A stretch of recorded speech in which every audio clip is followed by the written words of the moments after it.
To be honest, the result of the vote by the British Parliament was completely unexpected to me. I think we're all used to seeing Western countries act in line with the wishes and the stance of their key partner, i.e. the United States, without any significant opposition. At least it seems to be that way. That's why this disruption has been unexpected. It really came as a big surprise to me.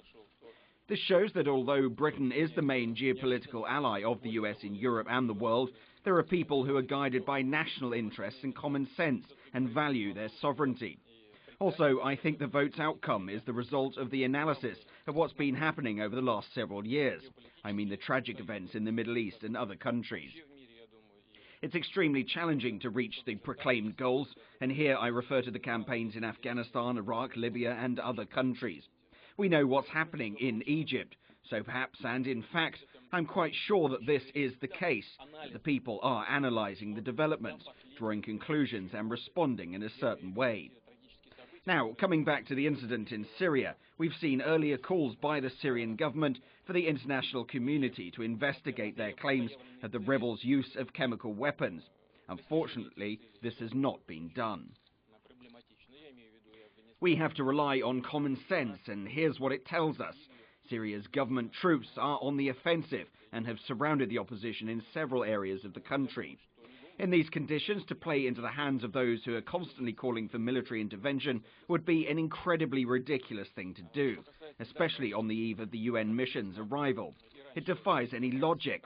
That's why I'm convinced that it's nothing but a provocation on the part of those who want to drag other countries into the Syrian conflict, those who want to win support from the world's powerful players, first and foremost the US. I have no doubts about this. Our American colleagues and friends insist they have the evidence that the government troops did use weapons of mass destruction, in this case chemical weapons. Well, in this case they'd better present this evidence to the UN inspectors and to the Security Council. They claim they cannot show this evidence because it's secret, but this excuse doesn't hold water.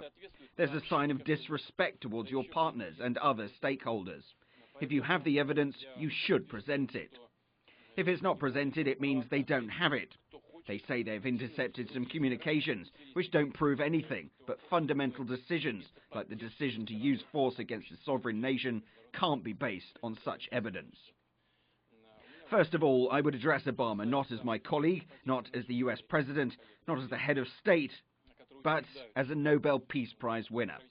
We should recall what has been happening over the past decade. How many times did the US initiate military conflicts in various parts of the world? Has this ever helped to resolve even one problem? I've already mentioned Afghanistan, Iraq and Libya. There's no peace there, no democracy. None of these things our partners sought to bring there. They don't even have basic civil peace and some kind of balance. You have to consider this before you make a decision to launch airstrikes, which will certainly result in casualties, including civilians. Can't you think about that? Shouldn't you think about that? I strongly believe one should think about that. And addressing him as my colleague, I would tell him that soon we'll have a meeting in St. Petersburg. I hope the US president comes. We will certainly have a chance to discuss, among other things, the Syrian issue with our colleagues from around the world. Of course, the G20 is not a formal institution with legal authority. It is just a platform, not one that can replace the UN Security Council. The Security Council alone can sanction the use of force, but it is a good platform for discussing the issue, so why don't we use it?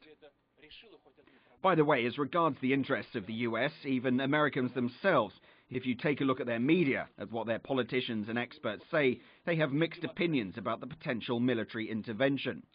Most analysts today tend to agree that the intervention in Iraq was a mistake.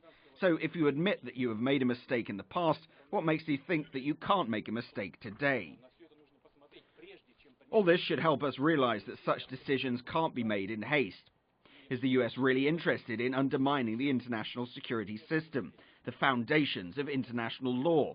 Is it likely to improve America's reputation in the world? I doubt it. We urge them to think twice before making a decision, which clearly goes against the position of the international community and undermines the entire system of security.